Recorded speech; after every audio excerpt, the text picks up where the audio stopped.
qu'on nous entend bien. Vous entendez bien là? Ok? Super.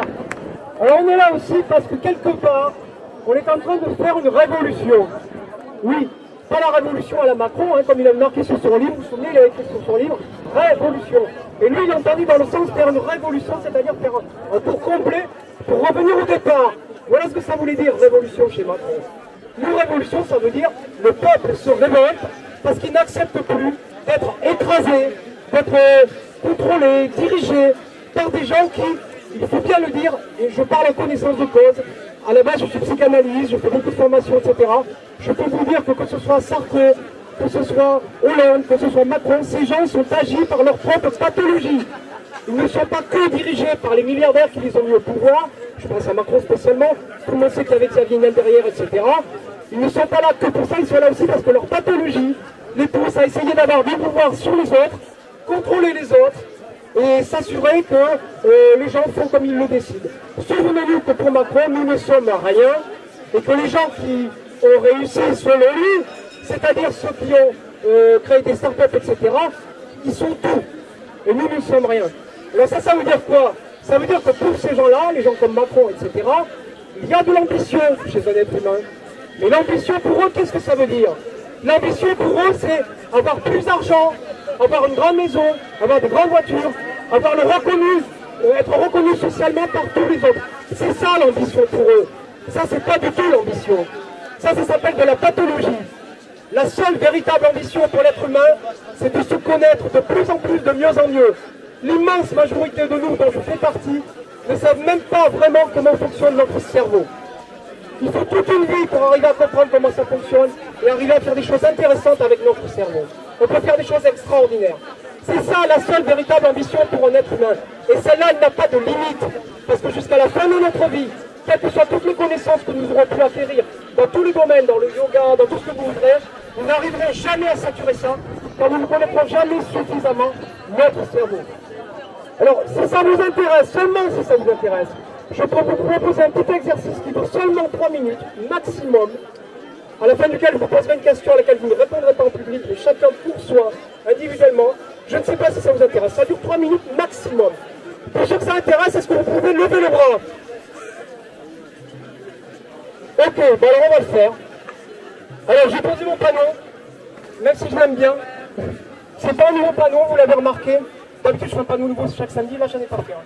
Je vous propose ça va durer 2 minutes, avec la question que je vais vous poser, ça durera 3 maximum. Je vous propose de fermer les yeux, de vous détendre un petit peu, très important, hein, c'est pas de la blague. Hein. Ayez confiance, il n'y a que des gens bien autour de vous, c'est sûr et certain. Donc fermez les yeux, vous détendre un petit peu, et là vous allez, pendant que vous respirez, à chaque fois que vous faites une inspiration, il faut bien vous concentrer. Tout le temps de l'inspiration, vous allez répéter mentalement, vous ne le dites pas à voix haute, hein, mentalement vous répétez « Les poumons se remplissent » et quand vous expirez, les poumons se vident. Vous voyez, j'ai fait durer le temps de l'inspiration, le temps de l'expiration. Il faut que la phrase dans votre tête dure exactement le même temps que le mouvement, que l'inspiration ou l'expiration. On va faire ça juste 2 minutes. À la fin de ces 2 minutes, vous continuerez à respirer et je vous poserai une question à laquelle chacun répondra pour lui, à l'intérieur de lui. Et vous verrez que vous serez peut-être surpris par la réponse. Donc on y va pour 2 minutes à peu près comme ça. Les poumons se remplissent, les poumons se vident. Si des idées parasites viennent, vous les laissez passer. Vous n'entrez pas dans vos idées qui arrivent, peut-être quelles qu'elles soient, mais vous ne luttez pas contre non plus, vous les laissez passer. Vous reprenez votre respiration. Les poumons se remplissent, les poumons se vident. Je ne parle plus pendant 2 minutes, chacun se concentre. Moi aussi d'ailleurs.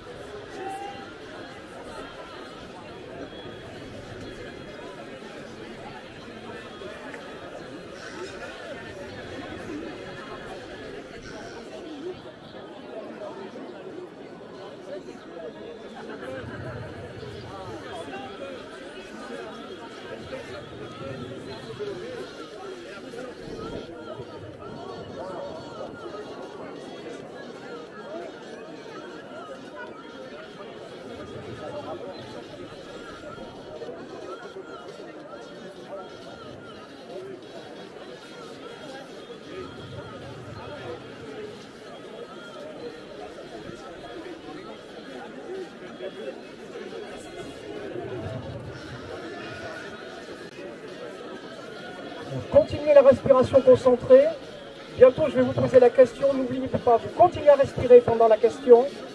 Et vous essayez de répondre le plus rapidement possible, sans réfléchir. Vous donnez la réponse qui vous vient immédiatement à l'esprit. Je vous laisse encore 2-3 respirations et j'envoie la question. Et vous répondez sans réfléchir.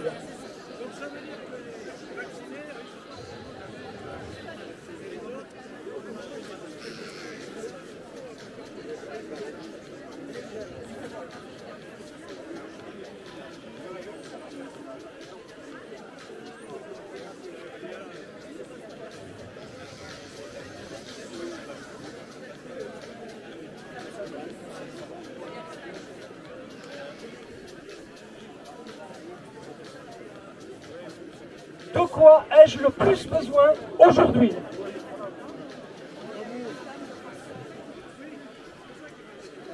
Chacun sa réponse, le plus rapidement possible et pas en réfléchissant rien. Voilà, chacun sa réponse, il la garde pour lui, il peut la partager s'il veut autour de lui, il n'y a pas de souci. On peut s'embrasser si on veut, voilà. Chacun fait comme il veut. Voilà. Alors pourquoi je vous ai proposé ça? Parce que je pense que la première révolution à laquelle nous devons faire attention, c'est notre révolution intérieure. Comme je vous l'ai dit sur ce panneau, nous sommes tous formatés. Nous n'en avons pas forcément conscience. Réfléchissez à ce formatage. Pourquoi est-ce que nous sommes formatés? Parce que si chacun d'entre nous avait été élevé ailleurs, avec d'autres personnes depuis sa naissance, dans un autre contexte, dans une autre société, nous ne penserions pas de la même manière. Nous n'aurions pas la même façon de fonctionner, ni même de communiquer entre nous. Ce qui veut bien dire que nous sommes formatés. Or, ce formatage donne à chacun d'entre nous l'obligation de créer un personnage que nous croyons être. Et ça n'est pas nous. C'est le formatage que nous avons dû créer pour communiquer avec ceux qui nous ont élevés depuis notre naissance. C'est le formatage que nous avons dû, le personnage que nous avons dû créer pour communiquer dans cette société. Il faut, et c'est là que je dis que le vrai travail, il n'a pas de limite, le vrai travail, la véritable ambition, c'est de trouver qui nous sommes avant ce formatage. Qui est-ce que nous sommes en dehors de ce formatage? Imaginons chacun une seconde, si j'avais été élevé, j'ai vécu un peu en Guyane, dans une tribu indienne en Amazonie, en plein milieu de la forêt sauvage, de la broussaille. Eh bien, nous ne serions pas du tout les mêmes. Nous n'aurions pas la même façon de vivre. Ça veut dire que notre façon de vivre est une façon de vivre. Mais ce n'est pas la seule. Ça veut dire que si nous nous identifions à un personnage que nous avons créé, si nous nous trompons, parce que si nous avions été élevés ailleurs, nous nous serions identifiés à un autre personnage qui fonctionnerait différemment. Donc ça veut dire que ce n'est pas ça, nous. Donc il faut retrouver, avant ça, avant cette formation, qui nous sommes. C'est pourquoi je vous ai posé cette question. De quoi ai-je le plus besoin aujourd'hui, maintenant?